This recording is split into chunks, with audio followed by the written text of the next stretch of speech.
Welcome into the Picks, presented by Dick's Sporting Goods, your guide to the Texas high school football weekend. My name is Greg Tepper, editor-in-chief of Dave Campbell's Texas Football Magazine and TexasFootball.com. Thank you so much for tuning in. And have you caught your breath yet? From week one of the Texas high school football season, the biggest week of action the entire year. There's a lot to sort through, right? There are teams that came out of the gate hot and looked every bit the part of a state championship contender. Some of them we expected, some of them we definitely did not. There were others that scuffled out of the gates and didn't look like we thought they were going to. No matter how your team looked, the most change happens between week one and week two, which is why I think this week is particularly interesting, not just because of what these teams are going to look like, but what these teams are going to look like in the outstanding matchups scattered all across the state. There's big games in every corner of the Lone Star State, and we will start in San Antonio. 7 o'clock Thursday night at Gustafson Stadium in San Antonio. It is a massive Alamo City clash as the San Antonio Brennan Bears welcome in the Smithson Valley Rangers. What are the keys to this matchup? Key number one, primetime defenses. I think you could make an argument that Brennan and Smithson Valley represent the two iconic defensive programs in the San Antonio area. And it comes with tradition, and of course it comes with personnel. And both these teams are absolutely loaded defensively this year. For Smithson Valley, they've got Hudson Woods, a blue chip defensive end who is an absolute game record. They've got Justin Roberts at the linebacker spot. This team is loaded defensively. You could say the absolute same thing for this Brennan defense. Timothy Cummings is a monster up front. Day Toll-Free. They have got playmakers all over the place. So for two teams that hang their hat on defense, which of their units will step up the biggest on Thursday night? Key number two, offenses under construction. Now I think both these offenses are going to be pretty good, but they're still finding their way early. We're getting to know exactly what they are going to look like. Brennan, I think, in this matchup has the more known commodities on the offensive side. Guys like Mekhi Thompson, their running back, Caden Glass, their dual threat quarterback. They have got guys that we know can be stars, but they're filling in a lot of gaps around them, especially on the offensive line and out wide. For the Smithson Valley side, they are replacing 9 starters from the offense that led them to the 5A Division I state championship a year ago. Most notably, Cade Spradling, their star do-it-all quarterback who was such a weapon for them down the stretch. Now last week, running back Caleb Pegler really took the reins of the offense and looked every bit the part of the new bell cow running back for this Rangers ball club. But make no mistake, both these offenses are still figuring out exactly what their identity is. Which one will figure it out on Thursday night? And key number 3, coaching clash. Let's talk about the two guys on the sidelines who are going to be wearing the headsets, because I think you would be hard-pressed to find a better coaching matchup in the San Antonio area than Stephen Bazor for San Antonio Brennan and Larry Hill for Smithson Valley. Larry Hill, of course, coming off of that historic state championship, that long-awaited title for the Dean of San Antonio coaching, going up against Stephen Bazor, a guy who has led Brennan to a state championship game himself and who knows the path to get to the top. Between these two guys, they have 467 combined career victories. Pretty darn good, and it'll stack up against some of the best coaching matchups in all of Texas high school football. So, with two Hall of Honor coaches going at it, which one will step up and press the right button when it matters most? Who am I picking? I'm going with Smithson Valley.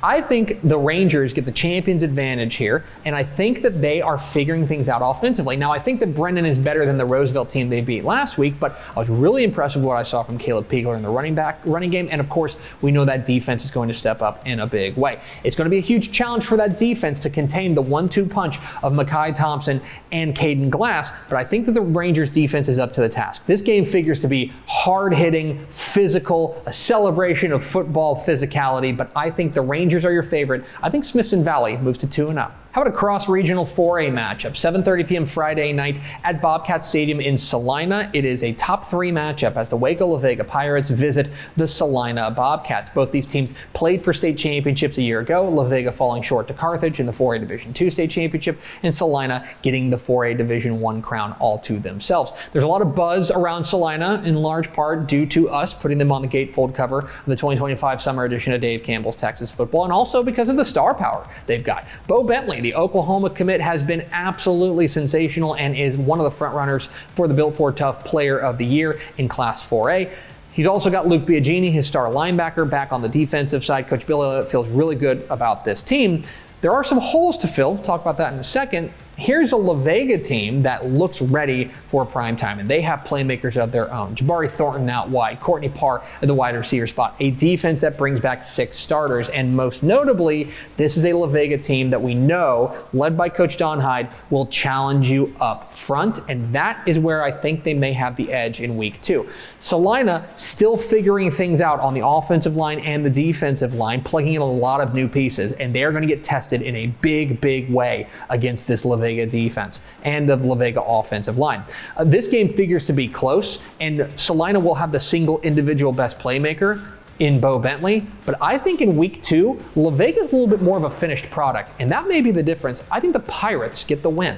Let's stay in DFW. 7 o'clock Friday night at Crowley Stadium. It's a matchup of name brand squads as the North Crowley Panthers welcome in the DeSoto Eagles, 2 teams that are coming off of relatively concerning week 1 performances. For North Crowley, they get the win over a good Lancaster team. Keep an eye on Weibo. I'm really excited about them. But it was fits and starts for the new look North Crowley offense. New quarterback Hayes Cloutier had an okay game. They came up with big plays when they mattered most, but it looked like this was an offense that was missing a lot of the guys they graduated off to the next level. When you graduate that much star power from a state champion team, there's going to be some reloading to do. On the DeSoto side, boy, week 1 was tough. They go on the road to the state of Georgia and come back smarting at the hands of a 70-28 loss, and just nothing really felt right for the Eagles in that matchup. They have to come home and reload in a hurry, and I think the big question here is which of these quarterbacks, whether it's Legend Howell for DeSoto or Hayes Cloutier for North Crowley, can find more consistency. The difference for me is that right now, of the 4 units that we saw in week 1, the North Crowley defense was the best one, and I think that's where they're going to end up winning this ball game. I think North Crowley gets the victory. And let's go to Southeast Texas. 7 o'clock Friday night at Curtis Barbay Stadium in Newton. It is a tantalizing 3A matchup as the Jefferson Bulldogs visit the Newton Eagles. Jefferson coming off of a really impressive week 1 win over Leonard. Quarterback Chance Washington, I think, is a star in the making. 6 total touchdowns last week for the junior. He is a name to know. And the linebacker core, led by Coben Tomlinson, looks elite for this Jefferson defense. Newton's 0-1 coming off of a hard-fought competitive loss to West Orange Star. Remember, that's a 4A team beating a 3A team, so you don't want to go too crazy about extrapolating it. And I will say, I think there's a lot of positives to take from it. Specifically, running back Kendra Porter Jr. looks like the next great Newton running back, and that will be something to watch in this ball game. I think it's a great test for both defenses, both of whom feel like they have what it takes to make it all the way to AT&T Stadium. But I think Jefferson is a little bit more of a finished product, especially defensively right now. I think that's the difference. I think the Bulldogs get the win. Yo, these KDs are fire. Bro, you work here? Whatever, kid. Take notes. Yo, I can go all pro in these. I can guard you and route you up. You sure about that? Not anymore. You fellas looking for a quarterback? The goal! Billy needs cleats. You're right, Billy. These do bring out my eyes. Every shoe for every athlete, only at Dick's. Dick's is the GOAT. But those are far from the only big games in week 2 of the Texas high school football season. Let's get to the lightning round.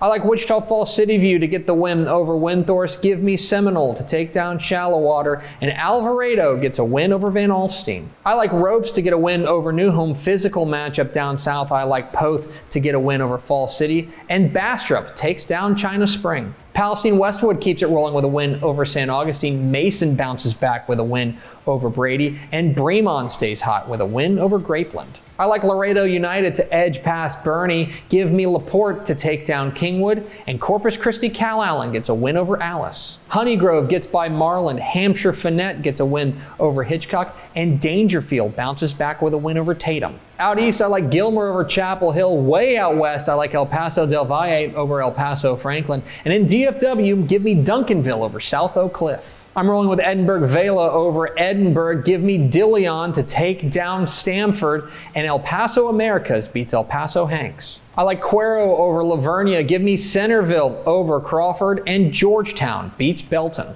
Fun game in the Panhandle. I like Canadian over Bushland. Give me Blanco to take down Universal City Randolph.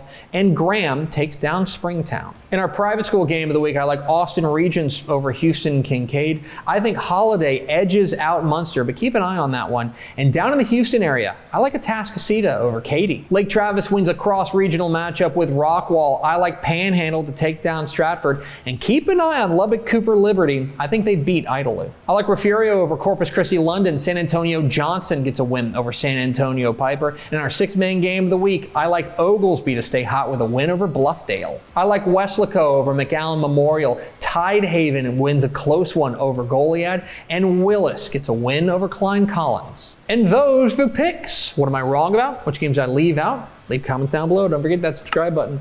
Follow us on Twitter at DCTF. Like us on Facebook, facebook.com/Dave Campbell's. Follow us on Instagram, instagram.com/Dave Campbell's. And of course, see us at texasfootball.com. Thanks for watching. Enjoy week 2 of the Texas high school football season. We'll see you.